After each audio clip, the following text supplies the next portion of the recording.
Hello student, my name is Manish. आज मैं बताने वाला हूँ CG open school final assignment solution कक्षा 12वीं विषय भौतिक शास्त्र का अप्रैल असाइनमेंट प्रश्नों का उत्तर। स्टूडेंट से रिक्वेस्ट करता हूँ वीडियो को बहुत ज़्यादा लोगों तक शेयर कीजिए, वीडियो को लाइक करना ना भूले। जो स्टूडेंट न्यू है चैनल को सब्सक्राइब कर ले, बेल नोटिफिकेशन आइकॉन को प्रेस कर दीजिए। ये फाइनल असाइनमेंट है छत्तीसगढ़ ओपन स्कूल वालों का, अप्रैल असाइनमेंट है। 3 असाइनमेंट दिए थे, फरवरी, मार्च और अप्रैल का। तो इन्हीं 3 असाइनमेंट के बेसिस पर आपको नंबर दिए जाएंगे। इनके कुछ परसेंटेज वेटेज है और कुछ ऑफलाइन एग्जाम जब होगा तो उनके परसेंटेज के आधार पर आपको उन्हीं आधार पर परसेंटेज यानी कि अंक प्रदान किए जाएंगे।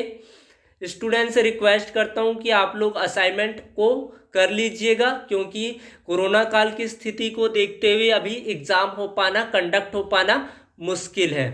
पहला प्रश्न है स्टूडेंट भौतिक शास्त्र का, अवतल पृष्ठ से अपवर्तन सूत्र mu upon V minus 1 upon U equal to mu minus 1 upon R का निगमन कीजिए। आप जैसे भी इसको लिख सकते हैं। मान लो एसपीएस एक क्या है, अवतल पृष्ठ का मुख्य परिच्छेद है, पी उसका ध्रुव है, सी वक्रता केंद्र है, इसकी बाईं ओर आपका विरल माध्यम है, दाईं ओर म्यू अपवर्तनांक का कोई माध्यम है। मान लो एक अवतल पृष्ठ के मुख्य अक्ष पर बिंदु ओ रखी है जिसका आभासी प्रतिबिंब आई प्राप्त होता है चित्र में, जैसे कि आप लोग देख रहे हो। आपतन कोण यहाँ पर क्या है, ओ ए सी यहाँ पर आपतन कोण है, और अपवर्तन कोण क्या है, क्यू ए एन अपवर्तन कोण है। कोण I A C equal to कोण Q A N equal to R reflection angle यानी कि अपवर्तन कोण। स्नेल का नियम जानते हैं, म्यू इक्वल टू होता है sine I by sine R होता है। तो यहाँ से हम लोग इसको नोट डाउन कर सकते हैं, sine I equal to mu r. I और आर के मान बहुत ही कम होते हैं तो इसको हम लोग sine I equal to I तथा sine R equal to R लिख सकते हैं। समीकरण 1 से देखेंगे तो I equal to mu R होगा। अब आई और आर की वैल्यू को निकालेंगे। मान लो आपतित किरण अपवर्तित किरण अभिलंब मुख्य अक्ष के साथ क्रमशः अल्फा बीटा और थीटा कोण बनाता हो तो कोण एओसी में बहिष्कोण देख सकते हैं। अल्फा का मान होगा alpha equal to i plus theta, तो यहाँ से हम लोग i equal to alpha minus theta. उसी प्रकार कोण ए आई सी में बहिष्कोण beta equal to r plus theta यानी कि r equal to beta minus theta. समीकरण 1 में उस मान को रखने पर तो क्या हो जाएगा, अल्फा माइनस थीटा बराबर म्यू बीटा माइनस थीटा। इसको जब हल करोगे तो theta mu minus 1 equal to mu beta minus alpha. यहाँ पर अल्फा की जो वैल्यू होगी A M upon P O और बीटा का मान होगा A M upon P I और थीटा का मान होगा A M upon P C होगा। समीकरण 3 में इस मान को रखेंगे तो mu minus 1 A M upon P C equal to mu A M upon P I minus A M upon P O. Mu minus 1 upon P C equal to mu by P I minus 1 upon P O. Equation 4, P O क्या है, वस्तु की दूरी minus you चिन्ह परिपाटी के अनुसार, P I प्रतिबिंब की दूरी माइनस वी, पी सी वक्रता केंद्र की दूरी स्मॉल आर। सब निगेटिव डायरेक्शन पर होगा क्योंकि अवतल दर्पण के लिए इसको हल कर रहे हैं। तो mu minus 1 by small R equal to mu upon minus V minus 1 upon minus U. इसको जब आगे इसको हल करेंगे तो mu minus 1 by R equal to mu by V minus 1 by U. Next question है स्टूडेंट, यंग के द्विसलिट प्रयोग के लिए फ्रिंज की चौड़ाई का निगमन कीजिए। मान लो एस एक स्लिट है जो एक वर्णी प्रकाश स्रोत से प्रकाशित है। S1 और S2 एक दूसरे के समीप 2 स्लिटें हैं, S के समानांतर है तथा S से बराबर दूरी पर स्थित है। अतः S1 और S2 दो कला संबद्ध स्रोत की तरह कार्य करेंगे। तो यहाँ पर S1 S2 equal to D.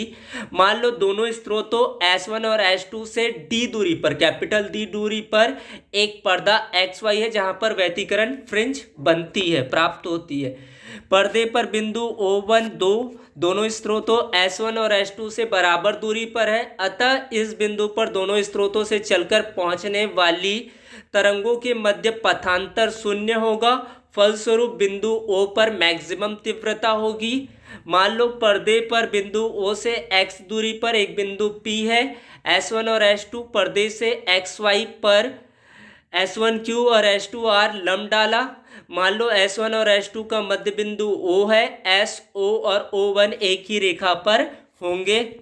चित्र में आपको PQ का जो वैल्यू आएगा x माइनस d/2 और PR की वैल्यू होगी x प्लस d/2। समीकरण समकोण त्रिभुज PQS1 में जब इसको हल करेंगे तो आ जाएगा d² plus x minus d/2 का होल स्क्वायर। पुनः समीकरण को हल करेंगे समकोण त्रिभुज को तो आ जाएगा d² plus x plus d/2 का होल स्क्वायर। जब इसको आगे हल करोगे तो पथांतर की वैल्यू आपको मिल जाएगा 2xd/S2p प्लस S1p और S2p और S1p d के बराबर होगा, कैपिटल D। तो यहाँ से xd/कैपिटल D इक्वेशन नंबर 1। दीप्त फ्रिंजों की बात करें तो अधिकतम तीव्रता के लिए व्यतिकरण करने वाली तरंगों के मध्य पथांतर λ/2 का समगुणक होता है। तो पथांतर की यहाँ पर वैल्यू आएगी x equal to n lambda D by small D. n की वैल्यू कोई भी पूर्णांक संख्या हो सकती है। n बराबर 0 रखने पर दीप्त फ्रिंजों की स्थिति प्राप्त होती है। इसे शून्य क्रम फ्रिंज कहते हैं। अदीप्त फ्रिंजों के लिए जो होता है न्यूनतम तीव्रता के लिए व्यतिकरण करने वाली तरंगों के मध्य पथांतर λ/2 का विषम गुणक होता है। पथांतर की जब वैल्यू निकालोगे 2n-1 lambda D by capital 2d। आगे इसको हल करोगे केंद्रीय फ्रिंज से NV एवं n+NV दीप्त फ्रिंजों की दूरियां xn और xn+1 हो तो xn की value n lambda D by small D, xn+1 equal to n+1 lambda D by small D होगा। आगे इसको आप देखेंगे तो क्या होगा, अतः दो कर्मागत दीप्त फ्रिंजों की बीच की दूरी यानी कि अदीप्त फ्रिंज चौड़ाई क्या होगा lambda D by small D. केंद्रीय फ्रिंज O से NV और n+V अदीप्त फ्रिंजों की दूरियां xn और xn+1 हो तो क्या होगा xn equal to 2n-1 d lambda by 2d, xn+1 2n+1 2 lambda D by 2d। दो कर्मागत अदीप्त फ्रिंजों की बीच की दूरी निकालोगे तो lambda D by small D. तो समीकरण 4 और 5 से स्पष्ट होता है दीप्त और अदीप्त फ्रिंजों की जो चौड़ाई होती है एक समान होती है, अतः फ्रिंज की चौड़ाई बीटा इक्वल टू क्या होगा lambda capital D upon small d होगा। बोर के परमाणु मॉडल की 4 अभिगृह्यतों को समझाइए। तो परमाणु के समस्त द्रव्यमान और समस्त धनावेश उसकी नाभिक पर केंद्रित होते हैं। इलेक्ट्रॉनों और नाभिक के धनावेशों के मध्य लगने वाला अट्रैक्शन बल इलेक्ट्रॉनों को वृत्ति गति करने के लिए आवश्यक अभिकेंद्र बल प्रदान करता है। इलेक्ट्रॉन नाभिक के चारों ओर तभी संभव रूप से घूम पाते हैं अपितु कुछ विशिष्ट कक्षाओं में ही घूमते हैं। इन कक्षाओं को स्टेशनरी ऑर्बिट कहते हैं और यहाँ पर स्थायी कक्षा में घूमते समय इलेक्ट्रॉन का उत्सर्जन या अवशोषण नहीं करते हैं। तो इस तरह से आप इसको लिखेंगे। स्टूडेंट इसके PDF को blogger.com पर जाकर डाउनलोड करें। ब्लॉगर का लिंक मैंने डिस्क्रिप्शन पर दिया है और साथ ही साथ टेलीग्राम चैनल को ज्वाइन कर लीजिए। प्रकाश विद्युत प्रभाव क्या है, आइंस्टीन के विद्युत समीकरण की स्थापना कीजिए। चुंबकीय विकिरण या प्रकाश के प्रभाव से किसी धातु से इलेक्ट्रॉन उत्सर्जित होने की घटना को प्रकाश विद्युत प्रभाव कहते हैं। जब इनकी सूत्र की आइंस्टीन समीकरण की स्थापना करेंगे तो ये क्या होता है आपका h nu equal to 5 plus E K. यहाँ पर ई के क्या है, उत्सर्जित इलेक्ट्रॉन की अधिकतम गतिज ऊर्जा, दहली आवृत्ति न्यू 0 और उत्सर्जित इलेक्ट्रॉन का अधिकतम वेग v मैक्सिमम हो तो phi not equal to h nu not E K equal to half mv max square यानी कि मैक्सिमम स्क्वायर। समीकरण 1 में मान रख दोगे तो इसी को कहते हैं प्रकाश विद्युत समीकरण कहते हैं। अर्धदृष्टिकारी के रूप में पी एन संधि डायोड की कार्यविधि को निम्न बिंदुओं के आधार पर समझाइए। इसका आपको नामांकित चित्र बनाना है। इस तरह से आपको इसका नामांकित चित्र बना लेना है। नामांकित चित्र के बाद इसकी कार्यविधि को आपको समझाना है। जो चीज़ आप किए रहोगे उसी चीज़ को आपको स्पष्ट करना है। तो thanks for watching video. Please subscribe here और ज़्यादा से ज़्यादा लोगों तक वीडियो को शेयर कीजिए ताकि उन बच्चों का भी बहुत हेल्प हो सके। आप लोग कोऑपरेट करोगे तो मुझे भी कोई कठिनाई नहीं होगा आप लोगों के लिए हेल्प करने में। तो आप लोग भी हेल्प कीजिए और सोशल डिस्टेंसिंग का पालन कीजिए, कोरोना से बचाव कीजिए। यही मैं आप लोगों को सुझाव देता हूँ, सजेस्ट करता हूँ।